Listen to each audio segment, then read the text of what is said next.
Hello, Westminster. Just checking. Oh, we are live. Hello, this is Rula, and this is Thursday's midday meditation from Westminster Presbyterian Church.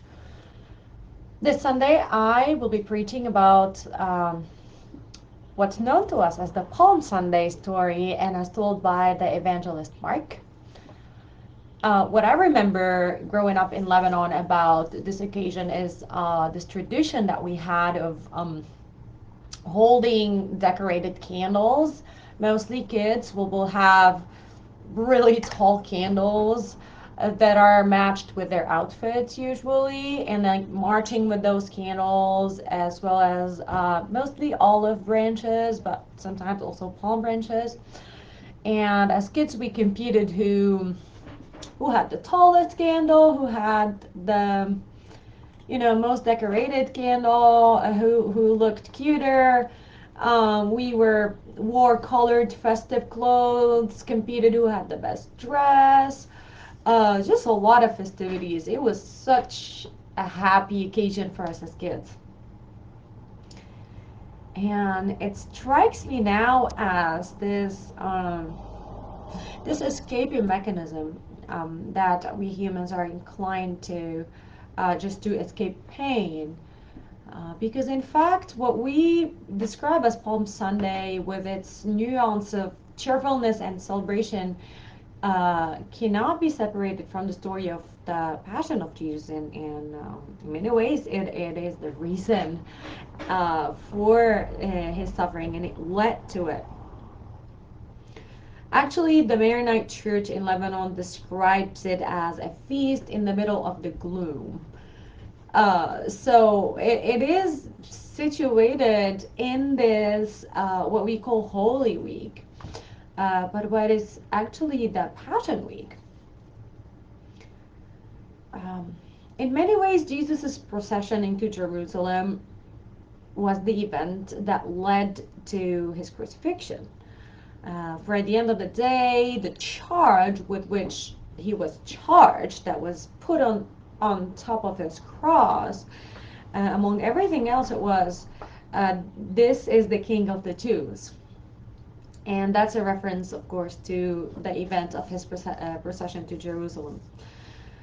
So the label Palm Sunday, I think, kind of fails to capture the realness or the reality of the event. And historically, um, I would rather call it the story of Jesus' entry into Jerusalem. Uh, Jesus entered Jerusalem on the first week of the first day of the Passover week. And as we know, Passover is the feast of remembrance of liberation and freedom for the Jews, and therefore, that was a great occasion for those zealots who are sick of the Roman oppression to rebel against it, and it was the time for revolts.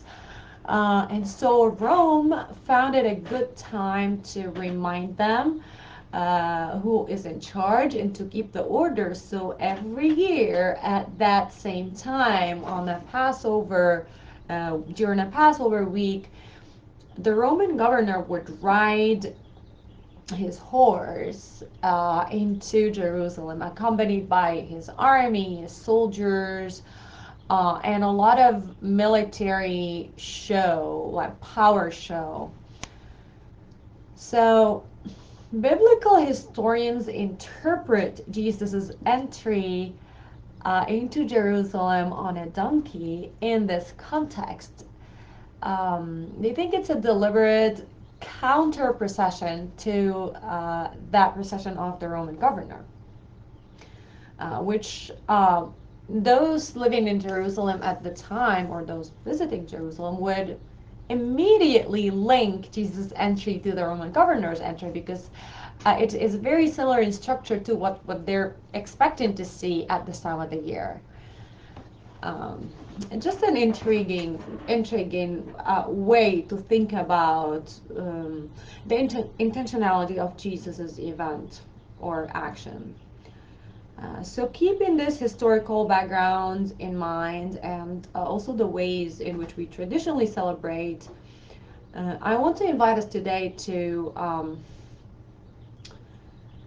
read the text again with this technique that comes to us from the Ignatian spirituality, which is it comes to us from the Ignatius of Loyola, a 16th century saint who actually started the Jesuit order.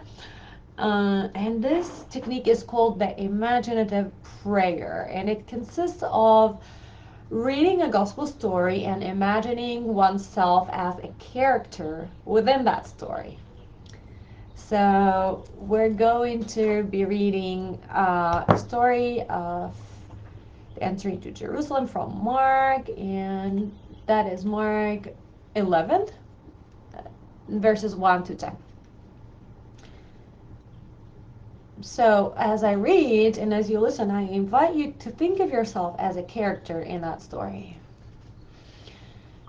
As they approached Jerusalem and came to Bethphage and Bethany at the Mount of Olives, Jesus sent two of his disciples, saying to them, "Go to the village ahead of you, and just as you enter it, you will find a colt tied there which no one has ever ridden. Untie it and bring it here. If anyone asks you, 'Why are you doing this?' say, 'The Lord needs it, and we'll send it back there shortly.'"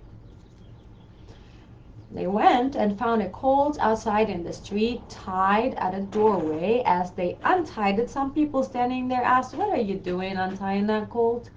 And they answered as Jesus had told them to, and the people let them go. When they brought the colt to Jesus and threw their cloaks over it, he sat on it. Many people spread their cloaks on the road, while others spread branches they had cut in the fields. Now those who went ahead and those who followed shouted, "Hosanna! Blessed is he who comes in the name of the Lord. Blessed is the coming kingdom of our father David. Hosanna in the highest heaven."